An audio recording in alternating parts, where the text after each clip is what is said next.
నమస్కారం వార్తలకు స్వాగతం. రాష్ట్రంలో సమ్మిళిత పట్టణాభివృద్ధిని ప్రోత్సహించేందుకు ఆంధ్రప్రదేశ్ ప్రభుత్వం ఐక్యరాజ్య సమితికి చెందిన యుఎన్ హ్యాబిటాట్ సంస్థ మధ్య కీలకమైన అవగాహన ఒప్పందం కుదిరింది.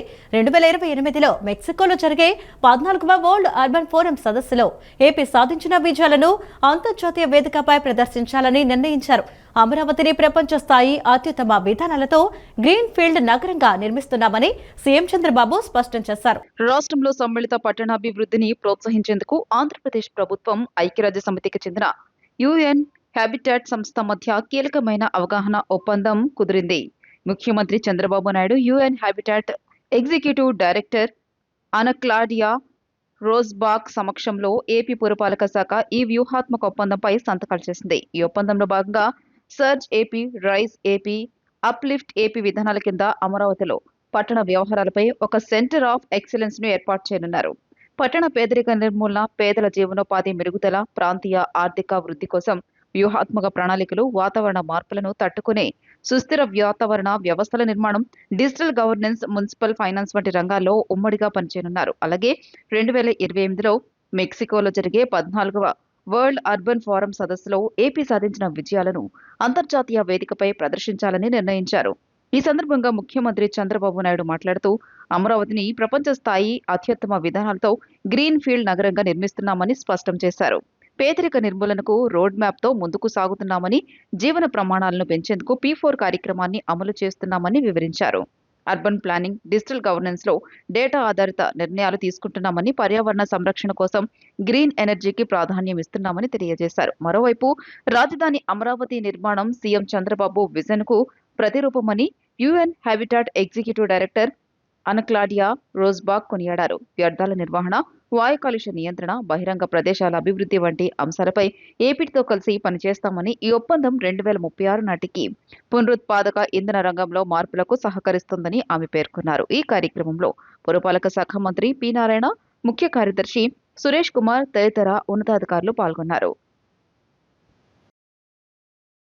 రాయలసీమ కరువు నివారణకు గోదావరి జలాలు శాశ్వత పరిష్కారమని ఆంధ్రప్రదేశ్ వైద్య ఆరోగ్య శాఖ మంత్రి సత్యకుమార్ యాదవ్ వ్యాఖ్యానించారు. పోలవరం ప్రాజెక్టు కోసం 20,700 కోట్లను కేంద్ర ప్రభుత్వం విడుదల చేసిందని మంత్రి తెలిపారు. రాయలసీమకు గోదావరి జలాలు తీసుకువెళ్లటం వల్ల కరువు పరిస్థితుల నుంచి ప్రయోజనం కలుగుతుందని ఆయన వెల్లడించారు.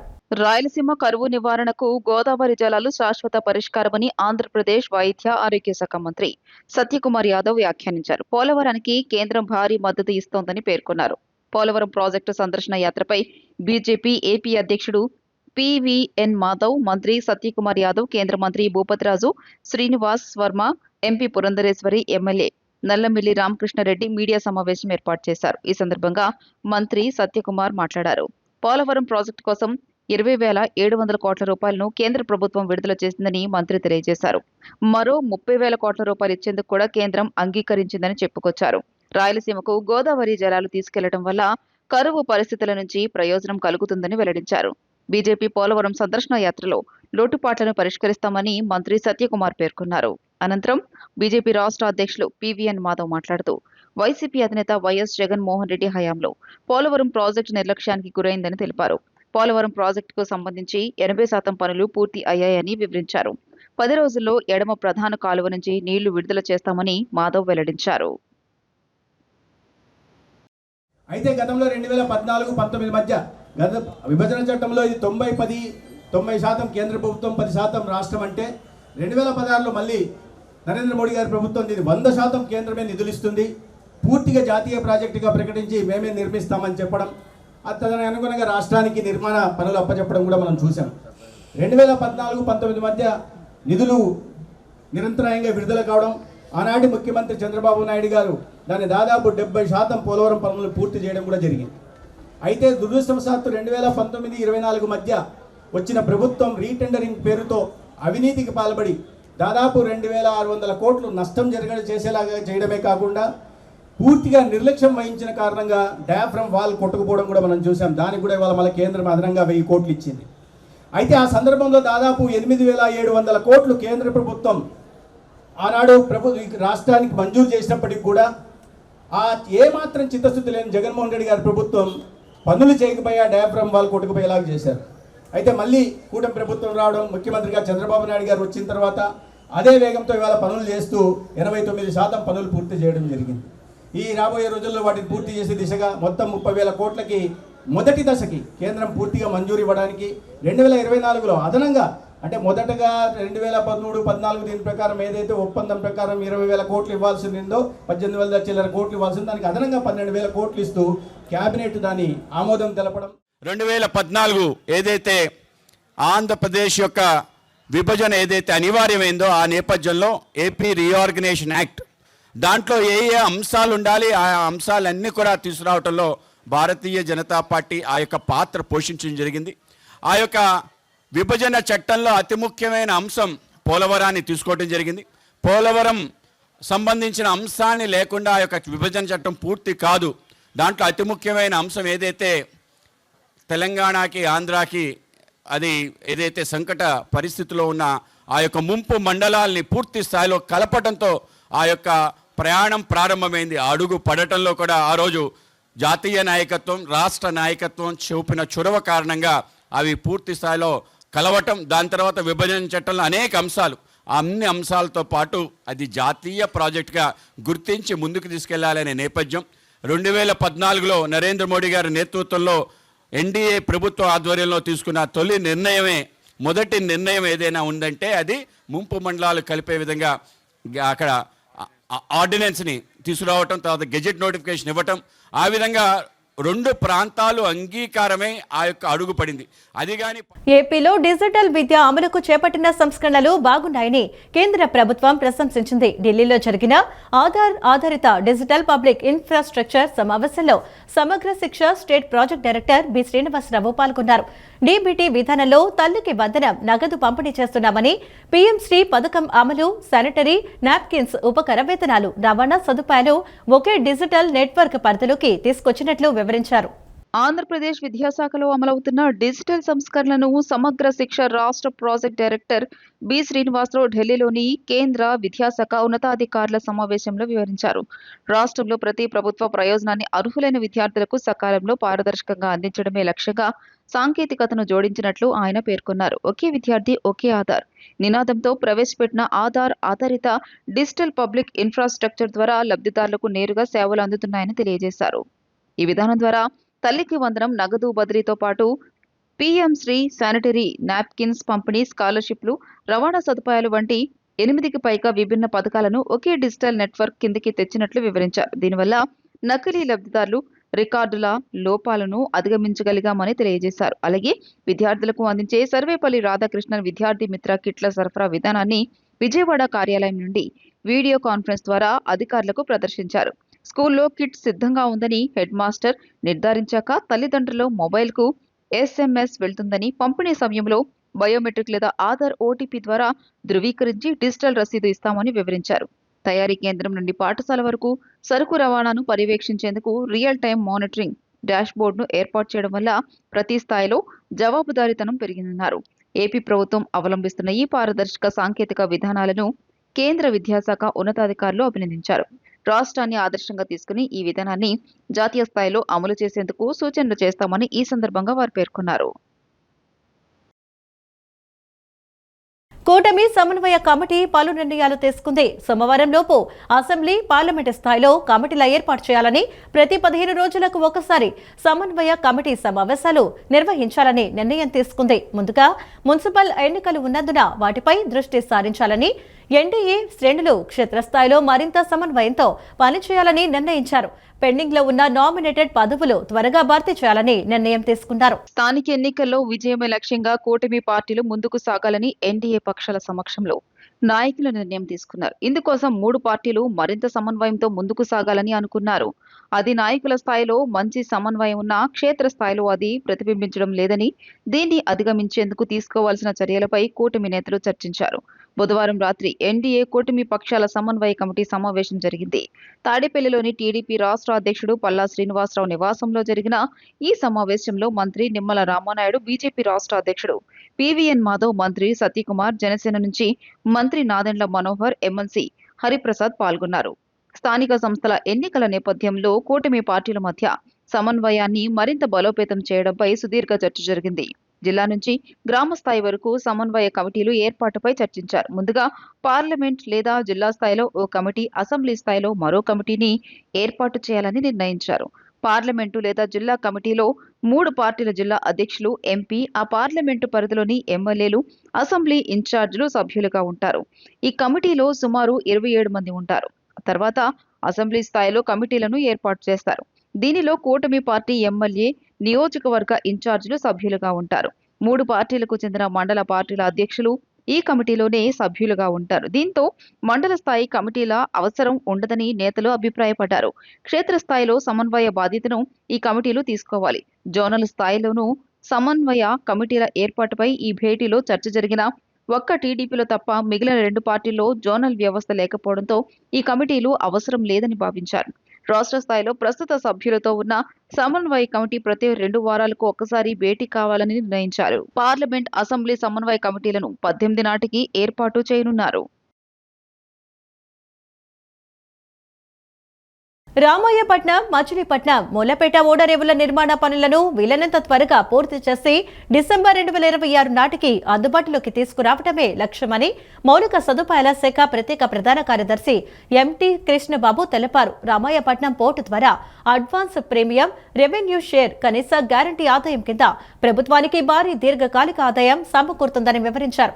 మొత్తం 19 బెర్తులు, 138.54 MMTPA సామర్థ్యంతో 20,000 కోట్ల రూపాయల పెట్టుబడులను ఆకర్షించే ఈ ప్రాజెక్టు ద్వారా స్థానిక యువతకు సుమారు 25,000 ప్రత్యక్ష, పరోక్ష ఉపాధి అవకాశాలు లభిస్తాయని, రాష్ట్రాన్ని ప్రముఖ సముద్ర ఆర్థిక శక్తిగా మార్చడంలో ఇది కీలక పాత్ర పోషిస్తుందని ఆయన పేర్కొన్నారు.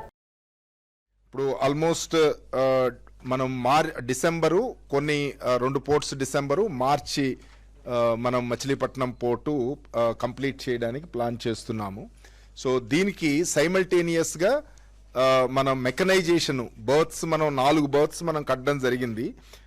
సో మెకనైజేషన్ కూడా సైమల్టేనియస్ చేయాలి కాబట్టి ఇప్పుడు ఫస్ట్ రామాయపట్నం పోర్ట్ని మనం ఆర్ఎఫ్పి ఇవ్వడం జరిగింది. సో ఇందులో అంటే ప్రామినెంట్గా చూస్తే కనుక అంటే మనం చేసిన ఇన్వెస్ట్మెంటు అంటే సుమారు 4,900 కోట్లు మొత్తం ల్యాండ్ ఎక్విజిషన్ ఇవన్నీ కాకుండా ఆల్మోస్ట్ డిఫరెంట్ ఫేజెస్లో ఇంకా 16,000 కోట్ల వరకు దాంట్లో ఇన్వెస్ట్మెంట్ చేయాల్సిన అవసరం ఉంది. సో ఓవరాల్గా మనం పీపీపీ బేసిస్ మీద మనం ఎంటైర్ మన స్టేట్లో మనం ఆల్రెడీ ఒక 3 పోర్ట్స్ మనం డెవలప్ చేశాము, గంగవరం, కాకినాడ అండ్ కృష్ణపట్నం. సో ఈ 3 పోర్ట్స్ కూడా 2 green field development PPP basis మీద చేశాము. ఒకటి బ్రౌన్ ఫీల్డ్ కాకినాడ కొంత 3 బర్త్స్ డెవలప్ చేసి మనం పీపీపీ కింద ఫర్దర్గా డెవలప్ చేయడం జరిగింది. ఓవరాల్గా కంట్రీలో చూసిన మేజర్ పోర్ట్స్ కానీ non major ports, especially non major ports అంటే స్టేట్ గవర్నమెంట్ టేకప్ చేస్తున్న పోర్ట్స్ అన్నీ కూడా పీపీపీ బేసిస్ మీదే మనం చేయడం జరుగుతోంది. ఈవెన్ మేజర్ పోర్ట్స్, ఇంతకుముందు మేజర్ పోర్ట్స్ డైరెక్ట్గా ఓన్ చేసి రన్ చేసే పొజిషన్ ఉన్నప్పటికీ కూడా ఇప్పుడు ప్రస్తుతం చూస్తే కనుక ఇవి కూడా మేజర్ పోర్ట్స్ కూడా ఆల్మోస్ట్ అన్ని births either construction, mechanisation and operation and maintenance కానివ్వండి, లేకపోతే ఈ ఆల్రెడీ వాళ్ళు డెవలప్ చేస్తే కనుక మెకనైజ్ చేసి ఆపరేషన్ అండ్ మెయింటెనెన్స్ కానీ పీపీపీ ఆపరేటర్స్తో చేయడం చూస్తున్నాము. జగన్ హయాంలో ఆక్వా రైతులను దోపిడీ చేశారని, ఆక్వా రైతులపై ఇప్పుడు కపట ప్రేమ కురిపిస్తున్నారని మాజీ ఎమ్మెల్సీ మంతెన సత్యనారాయణరాజు విమర్శించారు. ఆక్వా, నాన్ ఆక్వా జోన్ల పేరుతో నాడు జగన్ ఆక్వా రైతులను వేధించారని గుర్తు చేశారు. ఏ ముఖం పెట్టుకుని పర్యటనలు చేస్తున్నారని, రాజకీయ ఉనికి కోసమే జగన్ పర్యటనలని మంతెన సత్యనారాయణరాజు ఆగ్రహం వ్యక్తం చేశారు. గత ప్రభుత్వ హయాంలో ఆక్వా రంగానికి చెందిన సీడ్, ఫీడ్ ప్రాసెసింగ్ పరిశ్రమల ద్వారా పెద్ద ఎత్తున అవినీతి జరిగిందని, విద్యుత్ సబ్సిడీల పేరుతో పంపిణీ సంస్థలకు 1,990 కోట్ల రూపాయల మేర బాకీలు పెట్టారని మాజీ ఎమ్మెల్సీ మంతెన సత్యనారాయణరాజు ఆరోపించారు. మంగళగిరి కేంద్ర పార్టీ కార్యాలయంలో ఏర్పాటు చేసిన విలేకరుల సమావేశంలో ఆయన మాట్లాడారు. ఆక్వాజోన్, నాన్ ఆక్వాజోన్ నిబంధనలతో పాటు సాగు విస్తీర్ణం సాకులు చూపి రైతులకు సబ్సిడీలు ఎగ్గొట్టారని, దాణా ధరలను భారీగా పెంచి టన్నుకు 20,200 అదనపు భారం వేశారని మండిపడ్డారు. ప్రస్తుత కూటమి ప్రభుత్వం ముఖ్యమంత్రి నారా చంద్రబాబు నాయుడు నేతృత్వంలో ఆక్వా రైతులకు లాభసాటిగా నిర్ణయాలు తీసుకుంటుందని ఆయన పేర్కొన్నారు. జోన్ల నిబంధనలను తొలగించి యూనిట్ విద్యుత్ను 1.50 రూపాయలకే అందిస్తున్నామని వివరించారు. అలాగే మంత్రి నారా లోకేష్ ఆస్ట్రేలియా, రష్యా పర్యటనల ద్వారా ఆక్వా రంగానికి మేలు చేసేలా పలు ఒప్పందాలు కుదుర్చుకున్నారని తెలిపారు. వీటితో పాటు ప్రధానమంత్రి మత్స్య సంపద యోజన కింద 88.08 కోట్ల రూపాయలతో బాపట్ల జిల్లా నిజాంపట్నం వద్ద ఇంటిగ్రేటెడ్ ఆక్వా పార్క్ నిర్మాణానికి ప్రభుత్వం చర్యలు చేపడుతోందని మంత్రి సత్యనారాయణరాజు వెల్లడించారు. ఈరోజు ముఖ్యంగా నిన్న ఏదైతే మాజీ ముఖ్యమంత్రి వైఎస్ఆర్సీపీ గత ప్రభుత్వంలో చేసినటువంటి మోసాల్ని కప్పిపుచ్చుకుంటానికి నిన్న పశ్చిమ గోదావరి జిల్లా వచ్చి భీమవరం హెడ్ క్వార్టర్లో ఒక మీటింగ్ పెట్టి అవాస్తవాలు మాట్లాడడం జరుగుతూ ఉంది. ముఖ్యంగా గుర్తుపెట్టుకోవాలా, ఏది చెప్పినా కూడా పేపర్ మీద ప్రతిదీ కూడా ఉంటుంది. ఎందుకంటే మనం చూస్తున్నాం, ఎప్పుడూ కూడా ఆక్వా రంగానికి ఎప్పుడూ కూడా బలమైనటువంటి ఎప్పుడైనా సపోర్ట్ ఉందంటే ఎప్పుడు కూడా తెలుగుదేశం పార్టీ గౌరవ నారా చంద్రబాబు నాయుడు గారి నాయకత్వంలో. నిన్న చెబుతూ ఉంటాడు ఆయన 3 రకాలుగా 4 రకాలుగా. ఒకటి, మేతల ధరలు పెరిగిపోయినాయి, చాలా వారి సామాజిక వర్గం కానీ వారి యొక్క సొంత మనుషులు మేతల ఫ్యాక్టరీల ద్వారా రేట్లు పెంచారని చెప్పి ప్రజలకి రైతుల్ని కప్పిపుచ్చడానికి అవాస్తవాలు మాట్లాడుతున్నటువంటి జగన్మోహన్ రెడ్డి అండ్ కంపెనీ వారందరూ కూడా వారి సహచరుల మాజీ మంత్రులు కానీ ఎమ్మెల్యేలు కానీ ఆ మీటింగ్లో మాట్లాడడం జరిగింది. మేతలు ఒకటే కాదు, వారు కరెంటు మీద కూడా మాట్లాడడం జరిగింది. పవర్ మీదే కాదు, ఎక్స్పోర్ట్లో కూడా నష్టపోతున్నారు, వారి యొక్క సొంత మనుషులు చేస్తున్నారని చెప్పి అవాస్తవాలు మాట్లాడుతూ ఉన్నారు. మేము చూపిస్తున్నాం, ప్రతిదీ కూడా పేపర్ మీద పెట్టి చూపిస్తాం. రండి, మీరు ఎక్కడికైనా చర్చకి పిలిస్తే మేము సిద్ధంగా ఉన్నాం. నిన్న మాట్లాడిన దాంట్లో చూస్తే మొట్టమొదటిగా ఆక్వా రైతులు ఏదైతే సంబంధించిన మేతల ధరలు పెరిగిపోయినాయని చెప్పడం జరిగింది. జగన్మోహన్ రెడ్డి గారు మీరు గుర్తుపెట్టుకోవాలా, ఈ యొక్క 2.5 సంవత్సరాల్లో మనకు ఒక పక్కన ఏదైతే సోయాబీన్ భారతదేశంలో అన్ని రాష్ట్రాల్లో పండేటువంటి సోయాబీన్ రేటు ఎంతో అత్యధికంగా పెరిగింది. అదేవిధంగా ఫిష్ మీల్ కానీ ఫిష్ ఆయిల్ కానీ అత్యధికంగా రేటు పెరిగింది. హైయెస్ట్ నమోదు గత 15 సంవత్సరాల్లో ఎప్పుడూ లేనంత రీతిలో ఈరోజు ఫిష్ మీల్ కానీ ఏదైతే రొయ్యల మేతకి ముఖ్యంగా అవసరం వచ్చేటువంటి ముడి సరుకులు ఏవైతే ఉన్నాయో ఫిష్ మీల్ కానీ ఫిష్ ఆయిల్ కానీ పెరగడం జరిగింది. పెరిగినప్పటికీ కూడా ఈ గత 5 సంవత్సరాలు చూసుకుంటే ఏమీ పెరగకుండా 7 సార్లు గత ప్రభుత్వంలో ఫీడ్ ధరలు పెరిగినాయి.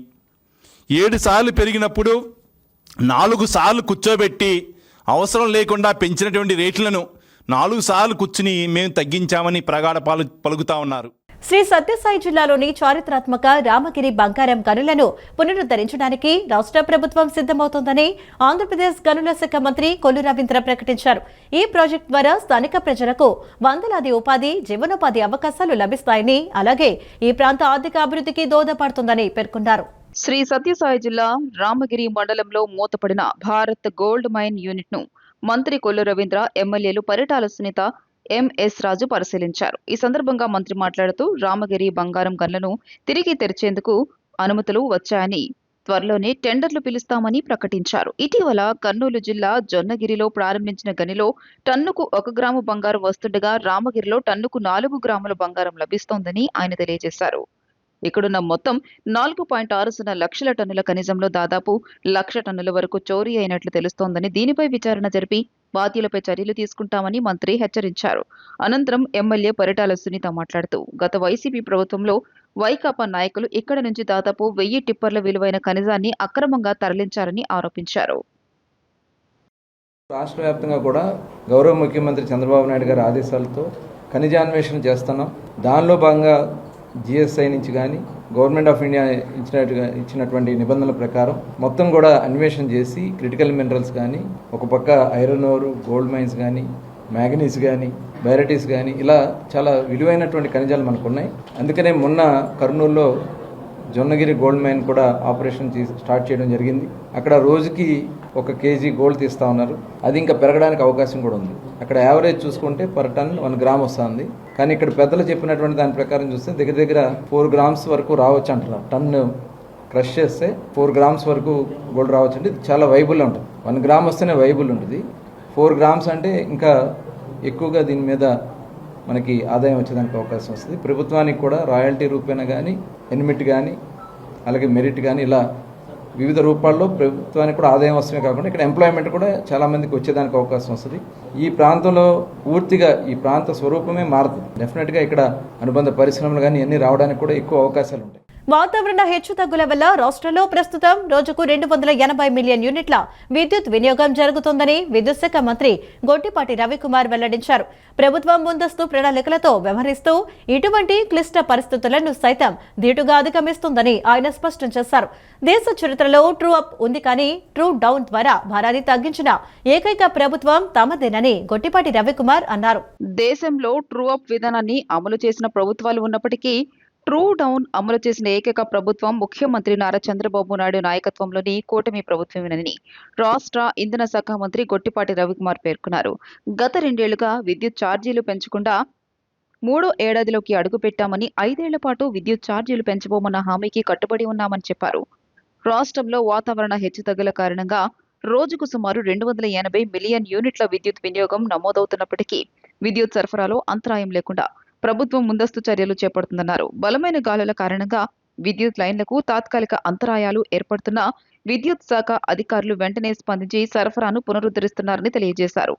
స్థానిక ప్రజాప్రతినిధులు అధికారులతో సమన్వయం చేసుకుంటూ సమస్యలను వేగంగా పరిష్కరిస్తున్నామని చెప్పారు. గత ప్రభుత్వ హయాంలో దెబ్బతిన్న విద్యుత్ వ్యవస్థను ముఖ్యమంత్రి చంద్రబాబు నాయుడు స్వల్ప కాలంలోనే గాడిలో పెట్టారని మంత్రి అన్నారు. ట్రాన్స్కోను బలోపేతం చేస్తూ రాష్ట్ర వ్యాప్తంగా ట్రాన్స్మిషన్ వ్యవస్థను పటిష్టం చేస్తున్నామని, కొత్త ట్రాన్స్ఫార్మర్లు, సబ్ స్టేషన్ల నిర్మాణం వేగంగా సాగుతోందని వివరించారు. పరిశ్రమల అవసరాలకు అనుగుణంగా విద్యుత్ మౌలిక సదుపాయాలను విస్తరిస్తున్నామని తెలియజేశారు. విద్యుత్ శాఖకు సంబంధించిన 6,000 కోట్ల రూపాయల విలువైన ప్రాజెక్టులు ప్రస్తుతం వివిధ దశల్లో అమలవుతున్నాయని, నిర్ణీత గడువులో అవసరమైన అన్ని సబ్ స్టేషన్ల నిర్మాణాన్ని పూర్తి చేస్తామని మంత్రి గొట్టిపాటి రవికుమార్ వెల్లడించారు. మాజీ మంత్రి అంబటి రాంబాబు పైన మరో కేసు నమోదు అయింది. ముద్రగడ పద్మనాభం అంత్యక్రియల వేళ ప్రభుత్వం అధికారిక లాంఛనాలతో నిర్వహించాలని నిర్ణయించింది. దీంతో పోలీసులు అందుకు సిద్ధమయ్యారు. ఆ సమయంలో వారితో అంబటి రాంబాబు దురుసుగా వ్యవహరించారు. పోలీస్ సిబ్బంది ఇచ్చిన ఫిర్యాదు మేరకు అంబటి రాంబాబు పైన కిర్లంపూడి పోలీస్ స్టేషన్లో కేసు నమోదు చేశారు. మాజీ మంత్రి అంబటి రాంబాబుపై కాకినాడ జిల్లా కిర్లంపూడి పోలీస్ స్టేషన్లో కేసు నమోదైంది. కాపు ఉద్యమ నేత మాజీ మంత్రి ముద్రగడ పద్మనాభం అంత్యక్రియల సమయంలో గార్డ్ ఆఫ్ ఆనర్ ఇస్తుండగా అంబటి, ఆయన అనుచరులు ఆటంకం కలిగించారని, ఉన్నతాధికారుల ముందే అంబటి రాంబాబు, ఆయన అనుచరులు తమను ఉద్దేశపూర్వకంగా తోసేశారని పోలీసులకు అధికారులు ఫిర్యాదు చేయడంతో కేసు నమోదు చేశారు. కాగా ముద్రగడ కుటుంబ సభ్యులు బుధవారం కాకినాడ జిల్లా కిర్లంపూడిలోని ఆయన ఇంటి ఆవరణలో అంత్యక్రియలు నిర్వహించారు. ముద్రగడ అంత్యక్రియల్లో ఏపీ మాజీ ముఖ్యమంత్రి, వైసీపీ అధినేత వైఎస్ జగన్ పాల్గొని వారి కుటుంబ సభ్యులను ఓదార్చారు. అంత్యక్రియలు పూర్తయ్యే వరకు కిర్లంపూడిలోనే ఉన్నారు. మరణానికి ముందే ముద్రగడ తన కుటుంబ సభ్యులకు ఓ లేఖ రాస్తారు. ఇంటి ఆవరణలోనే తన పార్థివ దేహాన్ని ఖననం చేయాలని, ప్రభుత్వ లాంఛనాలు, పోలీసుల గౌరవ వందనం తనకు అవసరం లేదని ఆ లేఖలో స్పష్టం చేశారు.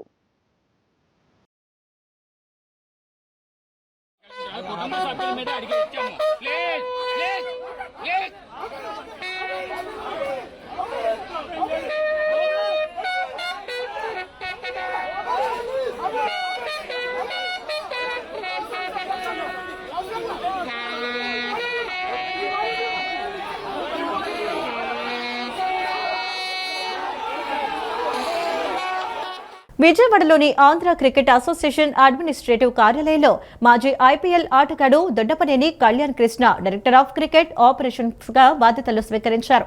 ఈ సందర్భంగా ఆయన తనకు ఈ అవకాశం ఇచ్చిన ఎస్సీ అధ్యక్షుడు కేశినేని శివనాథ్, కార్యదర్శి సన సతీష్ బాబు, ట్రెజరర్ దండముడి శ్రీనివాసులకు కృతజ్ఞతలు తెలిపారు. గతంలో ఆంధ్ర జట్టుకు బౌలింగ్ కోచ్ గా పనిచేసిన కళ్యాణ్ కృష్ణ 2001 నుండి 2011 వరకు ఆంధ్ర జట్టుకు ప్రాతినిధ్యం వహించడంతో పాటు ఐపీఎల్ ప్రారంభ సీజన్లు, దులీప్ దియోనల్ ట్రోఫీలు ఆడిన అనుభవం తనకు ఉందన్నారు. 2015 నుంచి జియో, హాట్స్టార్, సోనీ నెట్వర్క్లలో వ్యాఖ్యాతగా ఉన్నప్పటికీ ఇప్పుడు లభించిన ఈ పదవి ద్వారా ఆంధ్ర నుండి మరింత మంది ఆటగాళ్లను ఐపీఎల్ జాతీయ జట్టుకు ఎంపికయ్యేలా తయారు చేస్తారని చెప్పారు. ముఖ్యంగా గేమ్ డెవలప్మెంట్, ప్రమోషన్, సెలక్షన్, కోచింగ్లపై ప్రత్యేక దృష్టి పెడతారని తెలిపారు. నమస్కారం. ఈరోజే Andhra cricket association director of cricket operations గా ఛార్జ్ తీసుకున్నాను. నాకు ఈ అవకాశం ఇచ్చినటువంటి మా ప్రెసిడెంట్ కేశినేని శివనాథ్ గారికి, అలానే మా సెక్రటరీ సానా సతీష్ బాబు గారికి, నా ధన్యవాదాలు తెలుపుకుంటున్నాను ఇంత పెద్ద బాధ్యతని నాకు అప్పచెప్పినందుకు. ఆంధ్ర క్రికెట్ అసోసియేషన్ నుంచి చాలామంది ప్లేయర్స్ ఐపీఎల్ స్థాయికి అలానే ఇంటర్నేషనల్ స్థాయికి వెళ్ళాలని, దానికోసం ఏ ప్రయత్నం చేయాలో అదంతా కూడా తప్పకుండా చేస్తానని చెప్పి మనస్ఫూర్తిగా మీ అందరికీ తెలియజేస్తున్నాను. కామెంటరీ ఇప్పుడు దాకా ఫ్రెండ్స్, ఫ్యాన్స్ అందరూ ఇంకా కామెంటరీ నువ్వు చేయవా అని చెప్పి అడిగారు. కొన్ని రోజులు కామెంటరీకి బ్రేక్ తీసుకోక తప్పదు, ఎందుకంటే ఇది చాలా పెద్ద బాధ్యత. నన్ను నమ్మి ఇంత పెద్ద బాధ్యత అప్పచెప్పారు కాబట్టి కొన్ని రోజులు బ్రేక్ తీసుకుంటా. తప్పకుండా వీడియోస్ ఎప్పుడు మీ ముందు ఉంటాను. ఇన్స్టాలో మీకు మ్యాచెస్ గురించి సరదాగా మాట్లాడడం, ఇవన్నీ డిస్కస్ చేయడం అన్నీ చేస్తూ ఉంటాను. బట్ కాకపోతే కామెంటరీకి అయితే కాస్త బ్రేక్ తీసుకోక తప్పట్లేదు. ఇప్పటి వరకు మీరు ఎలాంటి ప్రేమాభిమానాలు నా వైపు చూపించారో నా మీద, ఇక్కడి నుంచి కూడా అదే లవ్ అండ్ అఫెక్షన్ చూపిస్తారని చెప్పి మనస్ఫూర్తిగా కోరుకుంటున్నాను. Rotary club of Vijayawada mid town ఆధ్వర్యంలో సుమారు ₹1,00,000 విలువ చేసే 10 అత్యాధునిక బెడ్లను అలాగే డిజిటల్ క్లాక్లను పాత ప్రభుత్వ ఆసుపత్రిలో పంపిణీ చేశారు. గర్భిణీలకు నాణ్యమైన వసతులు కల్పించాలనే ఉద్దేశంతోనే ఈ బెడ్లను అందజేసినట్లు క్లబ్ ప్రెసిడెంట్ కేతిబోయిన వెంకట్ తెలిపారు. ఆరోగ్యకరమైన తల్లి ఉంటేనే ఆరోగ్యకరమైన కుటుంబం, తద్వారా ఆరోగ్యకరమైన దేశం సాధ్యమవుతుందని ఆయన ఆకాంక్షించారు. విజయవాడలోని పాత ప్రభుత్వ ఆసుపత్రికి rotary club of Vijayawada mid town విశేష సేవలందించింది. గర్భిణీలకు ప్రసవ సమయంలో మెరుగైన వసతులు కల్పించాలనే లక్ష్యంతో సుమారు ₹1,00,000 విలువైన 10 అత్యాధునిక బెడ్లను క్లబ్ ప్రతినిధులు ఆసుపత్రి ఉన్నతాధికారులకు అందజేశారు. వీటితో పాటు శిశువుల జనన సమయాన్ని సెకన్లతో సహా ఖచ్చితంగా నమోదు చేయడానికి వీలుగా డిజిటల్ క్లాక్లను కూడా ఏర్పాటు చేశారు. ఈ కార్యక్రమంపై క్లబ్ ప్రెసిడెంట్ కేతిబోయిన వెంకట్ మాట్లాడుతూ ఆరోగ్యకరమైన తల్లే ఆరోగ్యకరమైన కుటుంబానికి, దేశానికి పునాది అని పేర్కొన్నారు. రోటరీ ఇంటర్నేషనల్ పిలుపు మేరకు ఈ నెలను మాతృ శిశు ఆరోగ్య మాసంగా జరుపుకుంటున్నామని క్లబ్ సెక్రటరీ త్రినాథ్ నండూరి తెలియజేశారు. ఆసుపత్రిలో బెడ్ల కొరతను తమ కమ్యూనిటీ సర్వీసెస్ టీం గుర్తించి వెంటనే స్పందించి ఈ విరాళాన్ని అందించామని ఆయన చెప్పారు. సమాజ సేవలో రోటరీ క్లబ్ ఎల్లప్పుడూ ముందుంటుందని community services vice president Karamvir Kaur స్పష్టం చేశారు. ఆసుపత్రి వర్గాల అభ్యర్థన మేరకు ఇప్పటికే సోలార్ హీటర్లు వంటి పలు వసతులను కల్పించామని, భవిష్యత్తులో మరిన్ని సేవా కార్యక్రమాలు చేపడతామని ఆమె హామీ ఇచ్చారు. ఈ కార్యక్రమంలో రోటరీ క్లబ్ ప్రతినిధులు హితేష్ జైన్, మనీష్ అరోరా, శబానా, గంగాధర్, ఉదయ్ తొండేపు తదితరులు పాల్గొన్నారు. ఈరోజు మా కమ్యూనిటీ సర్వీసెస్ తరపున గవర్నమెంట్ హాస్పిటల్లో అంటే తల్లి పిల్లల మెటర్నిటీ వార్డులో మేము దాదాపు 10 బెడ్లు ఇవ్వడం జరిగింది. వీటితో పాటు డిజిటల్ క్లాక్స్ కూడా ఇవ్వడం జరిగింది. రీజన్ ఏంటంటే ఒక మంచి క్వాలిటీ బెడ్స్ ఇవ్వాలి, దాంతోపాటు డిజిటల్ క్లాక్స్ ఇవ్వడం వల్ల పిల్లలు పుట్టినప్పుడు కరెక్ట్ టైం విత్ సెకండ్స్తో ఇవ్వాలనే ఉద్దేశంతో మా కమ్యూనిటీ సర్వీసెస్ మొత్తం కలిపి ఈ డొనేషన్ చేయడం జరిగింది. సో దీన్ని గవర్నమెంట్ హాస్పిటల్ ద్వారా ఇవ్వడం వల్ల అందరికీ ఉపయోగపడుతుందని మేము నమ్ముతున్నాం. ఇంకోటి ఏంటంటే ఆరోగ్యమైన తల్లి ఉంటే ఆరోగ్యమైన కుటుంబం ఉంటుంది, దాంతోపాటు మంచి ఆరోగ్యమైన దేశం కూడా తయారవుద్దని గట్టిగా నమ్ముతాం. దానికోసమే rotary club of Vijayawada mid town ఎప్పుడు ఇలాంటి కమ్యూనిటీ సర్వీసెస్ చేయడానికి ముందుంటుంది. నాతో పాటు మా క్లబ్ సెక్రటరీ త్రినాథ్ నండూరి గారు, అలాగే కమ్యూనిటీ సర్వీసెస్ వైస్ ప్రెసిడెంట్ కరం కౌర్ గారు మాతో ఉన్నారు. సో దాంతోపాటు మా కమ్యూనిటీ సర్వీసెస్ టీం అంతా ఉన్నారు. మా ప్రాజెక్ట్ చైర్ హితేష్ జైన్, అలాగే మనీష్ అరోరా గారు, శబానా గారు, ఇలా గంగాధర్ గారు, అందరూ మా టీం అంతా ఉన్నారు. నెక్స్ట్ మా కాబోయే సెక్రటరీ కూడా మన ఉదయ్ తొండెపు. సో అందరూ రావడం జరిగింది. సర్వీస్ అబౌవ్ సెల్ఫ్, మన సొంత లాభాన్ని పక్కన పెట్టి సొసైటీకి మనం ఏం చేస్తున్నాం అనే దానిలో ముందుండేదే రోటరీ క్లబ్.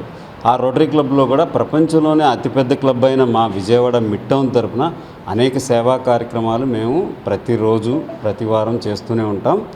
దానిలో భాగంగానే రోటరీ ఇంటర్నేషనల్ చెప్పిన విధంగా ఈ మంత్ని మెటర్నల్ అండ్ చైల్డ్ హెల్త్ మంత్గా డిక్లేర్ చేశారు. సో దానిలో భాగంగా మన ఈ గవర్నమెంట్ హాస్పిటల్లో బెడ్స్ లేవు అని మా community team services team identify చేసి వాళ్ళకి బెడ్స్ ఇవ్వాలి అని నిర్ణయించుకుని వాళ్ళు ఈ ప్రాజెక్ట్ని రెడీ చేశారనమాట. దానిలో భాగంగానే ఇవాళ 10 బెడ్లు మా ప్రెసిడెంట్ గారి చేతుల మీదుగా కమ్యూనిటీ సర్వీసెస్ టీం అందరూ కూడా వీళ్ళకి మనం డొనేట్ చేయడం జరిగింది. కమ్యూనిటీ సర్వీసెస్ చాలా ముఖ్యమండి, ఎందుకంటే సొసైటీలో అందరికీ చాలా అవసరం ఉంటాయి. సో అవసరం ప్రకారం మాకు ఎక్కడి నుంచి అంటే పిలుపు వస్తుంది, whatever they are asking for, మేము అది మా బడ్జెట్లో లేకపోతే ఎంతవరకు మాకు పాసిబిలిటీ ఉంటుంది అక్కడి వరకు మేము చేయగలుగుతున్నామండి. ఆల్రెడీ ఈ బెడ్స్ గురించి, ఇంకా డిజిటల్ క్లాక్స్ గురించి, ఇంకా సోలార్ హీటర్ అడిగారండి.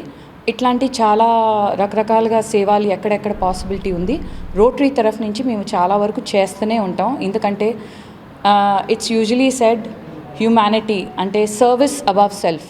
ఈ వార్తలు ఇంతటితో సమాప్తం. నమస్కారం.